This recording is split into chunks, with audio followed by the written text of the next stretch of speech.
ವಿರುದ್ಧವಾಗಿ ಸಿದ್ದರಾಮಯ್ಯನವರು ಮಾಡ್ತಾ ಇದ್ದಾರೆ. ಸಿದ್ದರಾಮಯ್ಯನವರು ಯಾವ ರೀತಿಯಪ್ಪ ಅಂತ ಹೇಳಿದ್ರೆ ಮುಸ್ಲಿಂ ಮತ್ತು ಹಿಂದೂಗಳನ್ನು ಒಡೆದು ಆಳುವುದರಲ್ಲಿ ಅವರು ತಮ್ಮ ರಾಜಕಾರಣದ ಅಸ್ತಿತ್ವವನ್ನು ಕಂಡುಕೊಂಡು ಬಿಟ್ಟಿದ್ದಾರೆ. ಇವತ್ತು ಕರ್ನಾಟಕದಲ್ಲಿ ಏನಾಗಿದೆಯಪ್ಪ ಅಂದ್ರೆ ತುಷ್ಟೀಕರಣ ರಾಜಕಾರಣ. ಸಿದ್ದರಾಮಯ್ಯನವರು ಯಾವಾಗಲೂ ಮುಸಲ್ಮಾನರುಗಳನ್ನ ಓಲೈಸಿ ಹಿಂದೂಗಳನ್ನ ಎತ್ಕಟ್ಟಿ ಕಾನೂನು ಸುವ್ಯವಸ್ಥೆಯನ್ನು ಹಾಳು ಮಾಡಿರುವಂಥದ್ದನ್ನ ನಾವು ಕರ್ನಾಟಕ ರಾಜ್ಯದಲ್ಲಿ ಬಹಳ ವಿಶೇಷವಾಗಿ ಸಿದ್ದರಾಮಯ್ಯನವರ ಆಡಳಿತದಲ್ಲಿ ನಾವು ಕಾಣ್ತಾ ಇದ್ದೇವೆ. ಮತ್ತೆ ಇದು ಹೇಗಿದೆಯಪ್ಪ ಸಿದ್ದರಾಮಯ್ಯನವರು ಅಂದ್ರೆ ಕರ್ನಾಟಕದಲ್ಲಿ ಕೋಮುದಲ್ಲೂರು ಯಾವ ರೀತಿ ಇದೆಯಪ್ಪ ಅಂತ ಹೇಳಿದ್ರೆ ರೋಮ್ ನಗರ ಬೆಂಕಿ ಎತ್ಕೊಂಡಾಗ ನೀರೋ ಪಿಟೀಲ್ ನುಡಿಸ್ತಿದ್ದ ಹಾಗೆ ಸಿದ್ದರಾಮಯ್ಯನವರು ಜನರನ್ನು ಬೆಂಕಿಗೆ ತಳ್ಳಿ ತಾವು ಮೈ ಕಾಯಿಸ್ಕೊಳ್ತಿರೋದನ್ನ ನಾವು ಕಾಣ್ತಾ ಇದ್ದೇವೆ ಇವತ್ತು ಕರ್ನಾಟಕದಲ್ಲಿ. ಬಹಳ ಮುಖ್ಯವಾಗಿ ಕರ್ನಾಟಕದ ಇತಿಹಾಸದಲ್ಲಿ ನಾವು ಯಾವ ರೀತಿ ದೇವರಾಜ ಅರಸು ನೋಡ್ತೀವಿ, ಹಾಗೆ ಹೆಗಡೆಯವ್ರನ್ನ ನಾವು ಯಡಿಯೂರಪ್ಪನವ್ರನ್ನ ನಾವು ನೋಡ್ತೇವೆ. ಅರಸು ಅವರು ಸಿದ್ದರಾಮಯ್ಯನವರು ನಾಯಕರಾಗಿದ್ದ ರಾಮಕೃಷ್ಣ ಹೆಗಡೆ, ಸಿದ್ದರಾಮಯ್ಯನವರು ಮತ್ತೆ ರಾಮಕೃಷ್ಣ ಹೆಗಡೆ ಅವರು ಒಟ್ಟಿಗೆ ಬರ್ತಾರೆ ರಾಜಕಾರಣದಲ್ಲಿ. ರಾಮಕೃಷ್ಣ ಹೆಗಡೆ ಅವರು ಕೇವಲ 5 ವರ್ಷ 216 ದಿನ ಅಧಿಕಾರದಲ್ಲಿದ್ದರು. ರಾಮಕೃಷ್ಣ ಹೆಗಡೆ ಅವರು ಮಾಡಿದ ಒಂದು ಕೆಲಸವನ್ನು ಸಿದ್ದರಾಮಯ್ಯನವರು ಅಂತ ನೋಡಕ್ಕಾಗ್ಲಿಲ್ಲ. ಹೆಗಡೆಯವರು ಪಂಚಾಯತ್ ರಾಜ್ ತಂದ್ರು, ವ್ಯವಸ್ಥೆ ತಂದ್ರು, ಅಧಿಕಾರ ವಿಕೇಂದ್ರೀಕರಣ ಮಾಡಿ ಇಡೀ ದೇಶದಲ್ಲಿ ಒಂದು ಮಾದರಿಯಾಗಿ ಒದಗಿಸಿದ್ರು. ಸಿದ್ದರಾಮಯ್ಯನವರು ಇದುವರೆಗೆ ಪಂಚಾಯತಿ ಚುನಾವಣೆ ಮಾಡೋಕ್ಕಾಗಿಲ್ಲ, ಅದನ್ನೇ ಮುಂದೂಡುತ್ತಾ ಅವರು ನಿರಂತರವಾಗಿ ಕಾಲ ಕಳೀತಿದ್ದಾರೆ. ಪಂಚಾಯತಿ ವ್ಯವಸ್ಥೆ ಇದೆ ಅನ್ನೋದಾದ್ರೆ ಅವರಿಗೆ ನೆನಪಿದೆಯೋ ಇಲ್ವೋ ನಮಗಂತೂ ಬಿಜೆಪಿಯವರಿಗೂ ಗೊತ್ತಿಲ್ಲ, ಕರ್ನಾಟಕ ರಾಜ್ಯದವರಿಗೂ ಗೊತ್ತಿಲ್ಲ. ಅದರಿಂದ ಹೆಗಡೆಯವರ ಮೌಲಾಧಾರಿತ ರಾಜಕಾರಣ ಮತ್ತೆ ಅವರ ಹೆಗಡೆಯವರ ಕಾಲದಲ್ಲಿ ನಾವೆಲ್ಲ ವಿದ್ಯಾರ್ಥಿ ನಾಯಕರಾಗಿದ್ದವು. ಒಂದು ಸಣ್ಣ ಆರೋಪ ಬಂದರೂ ಅವರು ರಾಜೀನಾಮೆ ಕೊಟ್ಟು ಹೊರಗೆ ಹೊರಟು ಹೋಗ್ತಿದ್ರು. ಇವತ್ತು ಸಿದ್ದರಾಮಯ್ಯನವರ ಸರ್ಕಾರ ಈ ರಾಜ್ಯ ಕಂಡಂತ ಅತ್ಯಂತ ಭ್ರಷ್ಟ ಸರ್ಕಾರ. ಅವರ ಸರ್ಕಾರ ಮಾತ್ರವಲ್ಲ, ಸ್ವಂತ ಸಿದ್ದರಾಮಯ್ಯನವರ ವಿರುದ್ಧವೇ ಭ್ರಷ್ಟಾಚಾರದ ಆರೋಪಗಳನ್ನ ನಾವು ಕೇಳಿದ್ದೇವೆ.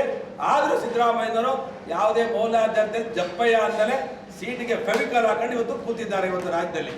ಮತ್ತೆ ಹೆಗಡೆಯವರು ಬಹಳ ಮುಖ್ಯವಾಗಿ ರಾಮಕೃಷ್ಣ ಹೆಗಡೆಯವರು ನಾವು ಯಾಕೆ ತಿಳಿಸ್ಕೊಳ್ತೀವಿ ಅಂತಂದ್ರೆ ಭ್ರಷ್ಟಾಚಾರ ಇವತ್ತು ಯಾವ ರೀತಿ ಇದ್ದಪ್ಪ ಅಂತ ಹೇಳಿದ್ರೆ ರಾಮಕೃಷ್ಣ ಹೆಗಡೆಯವರ ಕಾಲದಲ್ಲಿ ಪ್ರಾರಂಭ ಮಾಡೋಕ್ಕೂ ಬಿಡಲಿಲ್ಲ. ಅವರು ಇಡೀ ದೇಶದಲ್ಲಿ ಮೊದಲನೇದಾಗಿ ತಂದಂಥವ್ರು ಲೋಕಾಯುಕ್ತಕ್ಕೆ ಶಕ್ತಿ ತುಂಬಿದ್ರು. ಲೋಕಾಯುಕ್ತ ಬಿಲ್ ಏನಾದ್ರು ಅಸೆಂಬ್ಲಿ ಬಂತು ಅಂದ್ರೆ ಅದಕ್ಕೆ ಹೆಗಡೆಯವ್ರ ಕಾರಣ. ಸಿದ್ದರಾಮಯ್ಯನವರು ತಮ್ಮ ಮೊದಲನೇ ಅವಧಿಯಲ್ಲೇ ಲೋಕಾಯುಕ್ತಕ್ಕೆ ಮಣ್ಣು ಮುಗಿಸ್ಬಿಟ್ರು. ಅದನ್ನ ನಾವಲ್ಲ, ಕಾಂಗ್ರೆಸ್ಸಿನ DK ಶಿವಕುಮಾರ್ ಅವರೇ ಕಾಯ್ತಾ ಕೊಡ್ತಾರೆ. ಸಿದ್ದರಾಮಯ್ಯನವರ ರಾಜಕೀಯ ಜೀವನದಲ್ಲಿ ಇದಕ್ಕಿಂತ ವಿಪರ್ಯಾಸ ಬೇರೆ ಏನೂ ಇಲ್ಲ ಅಂತ ನಾನು ಹೇಳ್ತಿದ್ದೇನೆ. ಮುತ್ಸದ್ದಿಗಳನ್ನ ದೇಶ ನೆನಪು ಮಾಡುತ್ತದೆ, ಇತಿಹಾಸವು ದಾಖಲಿಸುತ್ತದೆ. ರಾಜಕಾರಣಿಗಳನ್ನು ಜನರು ಬಹುಬೇಗ ಮರೆಯುತ್ತಾರೆ. ಇತಿಹಾಸವು ಕಸದ ಬುಟ್ಟಿಗೆ ಹಾಕುತ್ತದೆ. ಈ ಸಿದ್ದರಾಮಯ್ಯನ ಇತಿಹಾಸನ ಕಸದ ಬುಟ್ಟಿಗೆ ದೇಶ, ಕರ್ನಾಟಕ ಅಲ್ಲ ದೇಶವೇ ಕಸದ ಬುಟ್ಟಿಗೆ ಆಗುತ್ತೆ. ಅದರಿಂದ ಸಿದ್ದರಾಮಯ್ಯನವರ ಸಾಧನೆ ಕರ್ನಾಟಕಕ್ಕೆ ಶೂನ್ಯ. ಅದರಿಂದ ಅವ್ರು ಯಾವುದೇ ಸಾಧನೆಯನ್ನು ಮಾಡಿಲ್ಲ, ಅವ್ರು ಯಾವುದೇ ಒಂದು ಇತಿಹಾಸವನ್ನು ನಿರ್ಮಾಣ ಮಾಡುವಂಥದ್ದಿಲ್ಲ. ಬರೀ ಸಂಖ್ಯೆಯಲ್ಲಿ ದಿನಗಳಲ್ಲಿ ಇತಿಹಾಸ ದಾಖಲೆ ಮಾಡಿದ್ರೆ ಇತಿಹಾಸದಲ್ಲಿ ಉಳಿಯೋದಕ್ಕೆ ಸಾಧ್ಯ ಇಲ್ಲ. ಅದರಿಂದ ನಾವು ಈ ಸಂದರ್ಭದಲ್ಲಿ ಮಾನ್ಯ ಕಾಂಗ್ರೆಸ್ ಸರ್ಕಾರದ ನಾಯಕತ್ವವನ್ನು ವಹಿಸಿರುವಂಥ ಸಿದ್ದರಾಮಯ್ಯನವರಿಗೆ ಇವತ್ತು ವಿನಂತಿ ಮಾಡ್ತೇವೆ.